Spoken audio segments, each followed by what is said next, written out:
Hey guys, today I'm going to be teaching you how to survive your first ghost investigation on Phasmophobia. So the first thing you're going to do, obviously, load into the game, but you want to go ahead and pick your difficulty you're going to be playing on.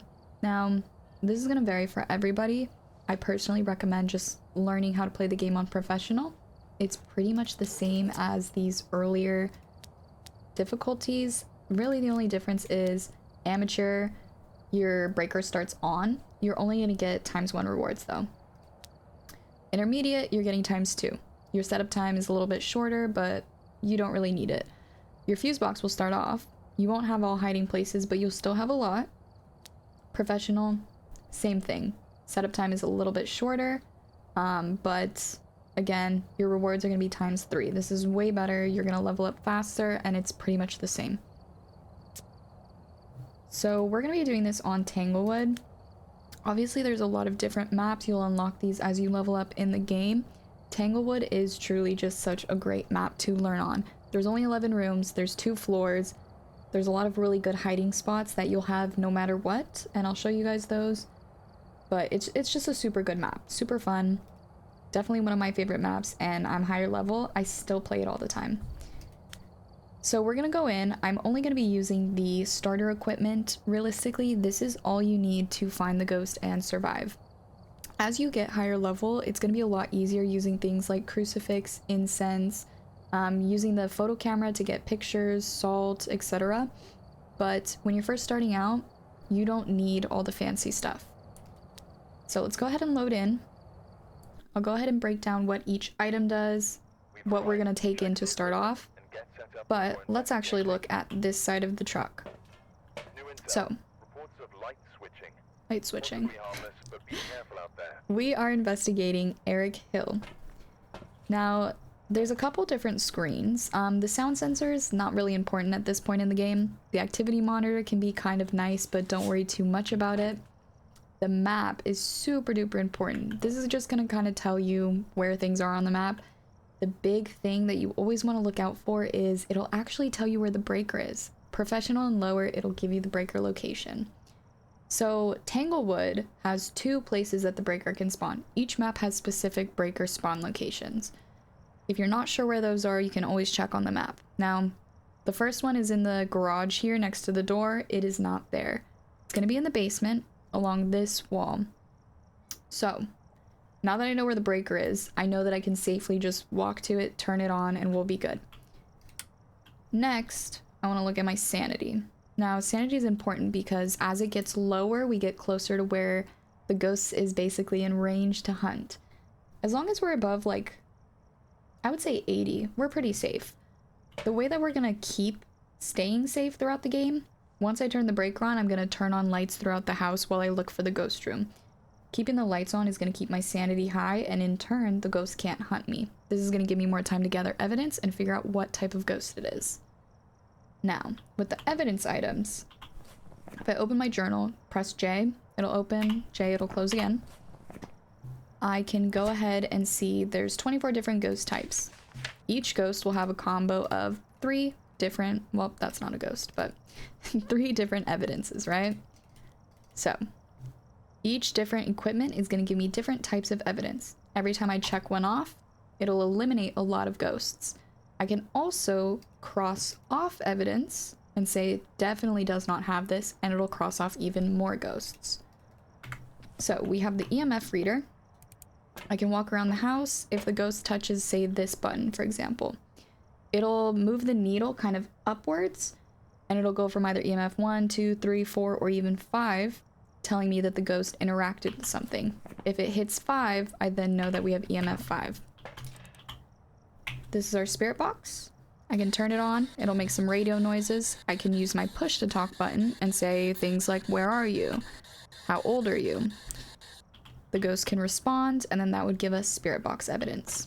This is our ghost writing book.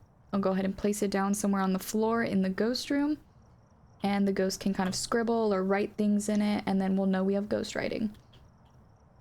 This is our dots projector. I can shine this around the room, and if the ghost walks through it, it'll basically show its silhouette of the ghost, and that's what we call dots form. But that just means we have dots evidence. So that's another evidence. This is our video camera. We can place it somewhere in the house and we'll actually be able to see it on this screen here. So if I want to set it up, run back to the van and be safe, I can go stand in here and just kind of watch the ghost. Or I can walk around and just kind of look through it. This is our thermometer. This will just measure the temperature of the room. And we can use that to find freezing temps or even just use it to find the ghost room.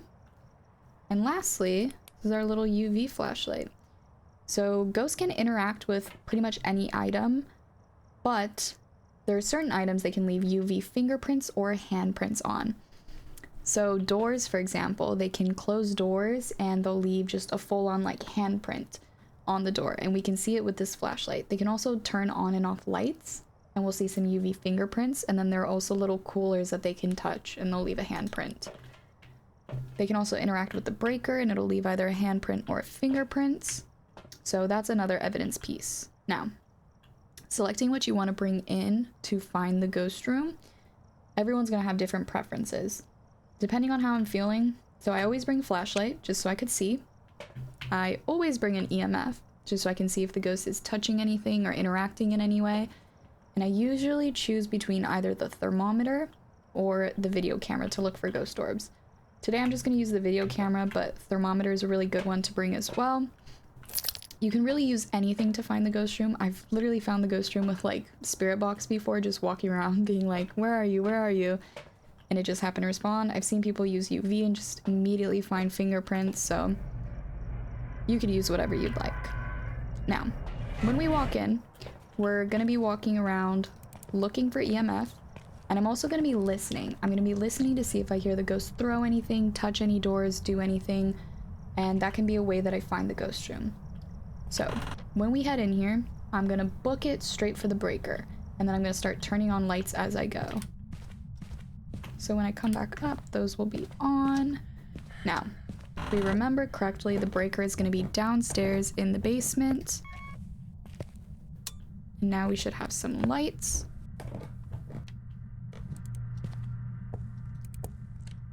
I hear a door touch. Doesn't seem like it was here. Seems like it's gonna be towards the front of the house. Looks like it was right here. So, the ghost seems like it may be in this area here. What I'm gonna do is check quickly for orbs. And would you look at that? We've actually got a ghost orb in here. So if you can see that small little bubble floating around. So we've got a ghost orb in this room, and now I know that this is actually the ghost room. So I can pretty much drop my stuff, leave these lights on so my sanity's not draining, but I could still safely watch from out here. Listen to see if it throws anything, touches more doors, touch one of those closet doors. So I'm gonna go get more stuff. What I like to do, just to kind of save myself some time and also keep my sanity in good range. See, we're already at 93%. It drains pretty quickly when you're in the dark. I like to bring the things that I want to set down, and I think of these as kind of like set it and forget it things. So, ghost writing, we have to place it down for the ghost to interact with it.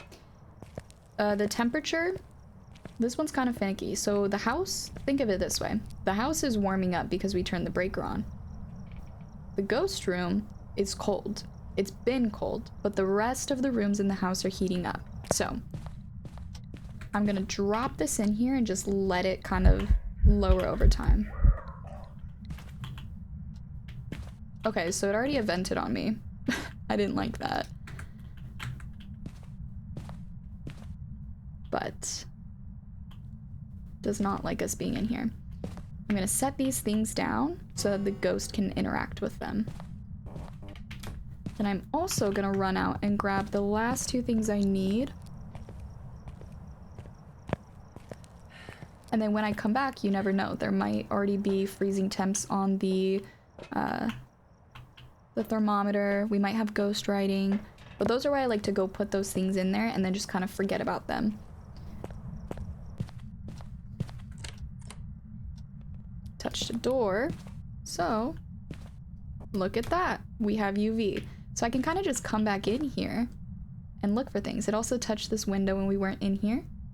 So we know that we have UV. Now I can also use my spirit box. Now, something funny about this spirit box, you cannot use it in rooms with the light on.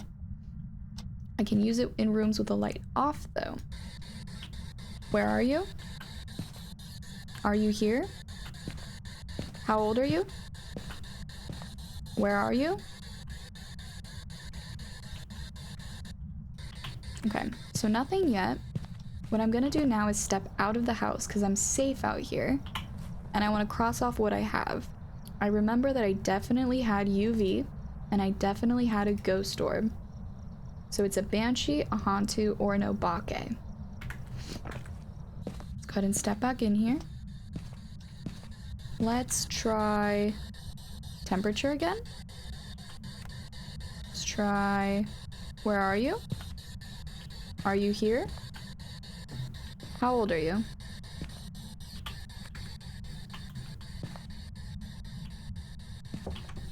Ghost is still in here. Touched another door.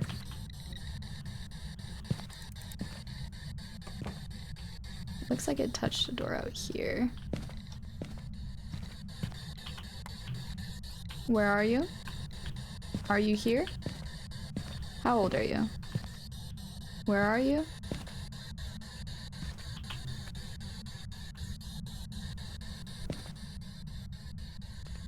So it's a tad bit stubborn in giving us our last evidence.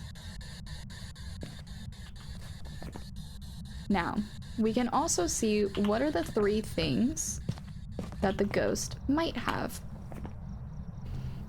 We can always look at what each ghost will give. So a Banshee, for example, will give ultraviolet, ghost orb, and dots projector. We also could have a Hantu or an Obake. Hantu will give freezing temperatures in addition to the 2 evidence we already have. And then an Obake will give EMF level 5. So I know then that I don't need to really worry about the ghost writing. I could keep looking to see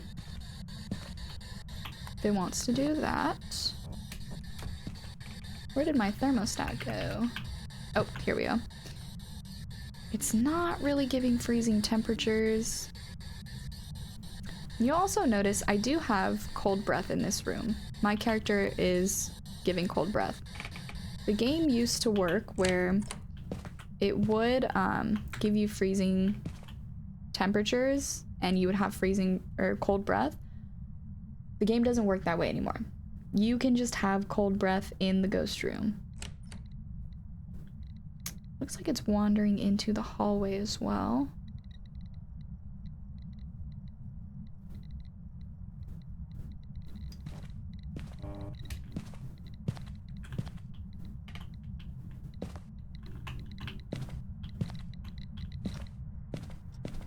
How far is it going though?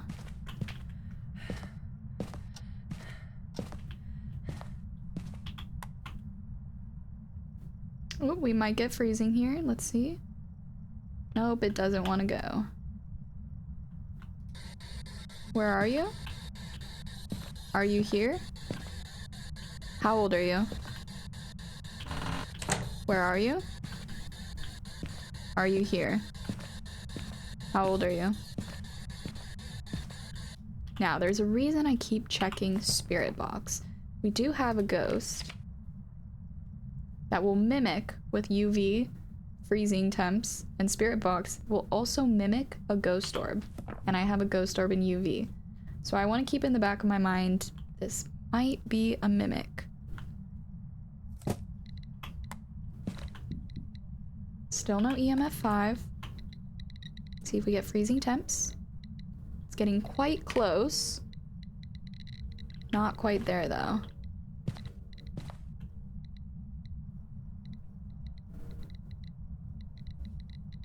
Not quite. Where are you? Are you here? How old are you? No?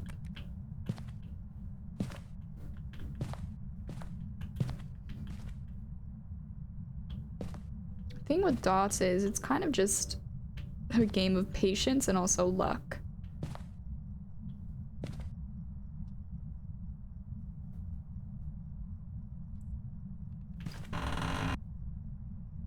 Oh, and it turned off our lights. Did it turn off the breaker? Yes. Hmm.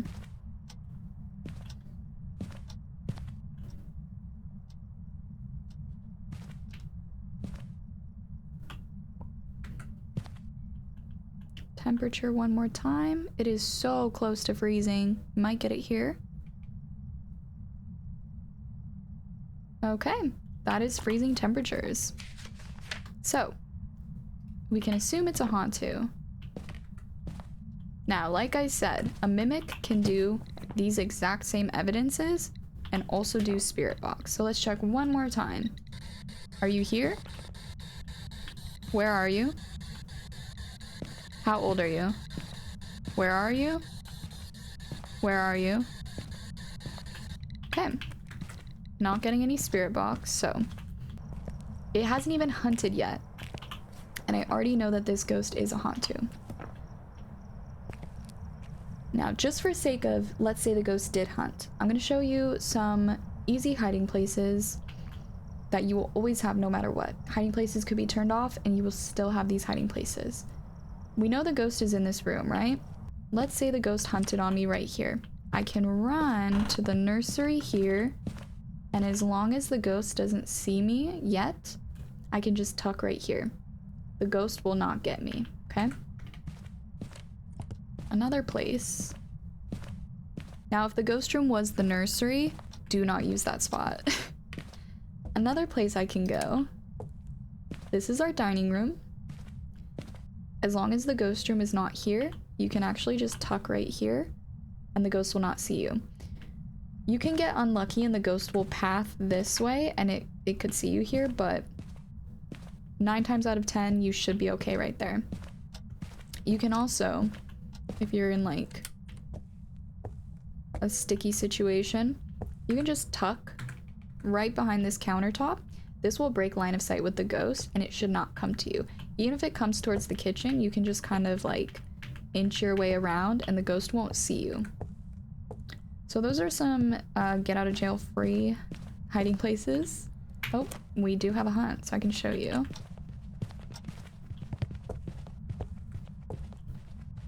I can just tuck here and I'll be safe. Mr. Hantu will not get me. See, he just walks straight into the basement, doesn't even see me. Now I'm just gonna wait for the hunt to be over, and then I can get out of here. Oh, he saw me. But again, I just tuck and he still doesn't see me. So it doesn't really matter. Okay, he's done hunting. And we know this is a Hantu, so we can just get out of here and collect our money. Alright, we're gonna run to the van. My last piece of advice. Always double check that you actually circled the ghost. Cannot tell you how many times I have played this game, found out the ghost, and then just not circled the ghost because I forgot. So make sure you circle the ghost and then skedaddle. And then we'll go ahead and take a peek. Did we get the ghost right? And how much money did we get? Alright, there you have it. It was in fact a Hantu. And we got 750 for that. Now, as you get further in the game, you'll be able to achieve these like objectives that are optional. Get a ghost to blow out a firelight. We couldn't have done that because we didn't have firelights. You can also collect the bone. You'll get some extra money, some extra experience for it, but at the beginning of the game, just focus on learning how to find the ghost, find some safe places that you know you can hide at if you do get stuck in a situation, and just focus on surviving, really. You'll level up, you'll get more items, and eventually it'll become easier to investigate, escape hunts, things like that. But for now, just keep focusing on trying to make it out alive, and before you know it, you'll be doing no evidence, apocalypse runs, things like that. Hope this helps. Hopefully you can survive your first hunt, and we'll see. Maybe you'll be an apocalypse master in a couple weeks' time.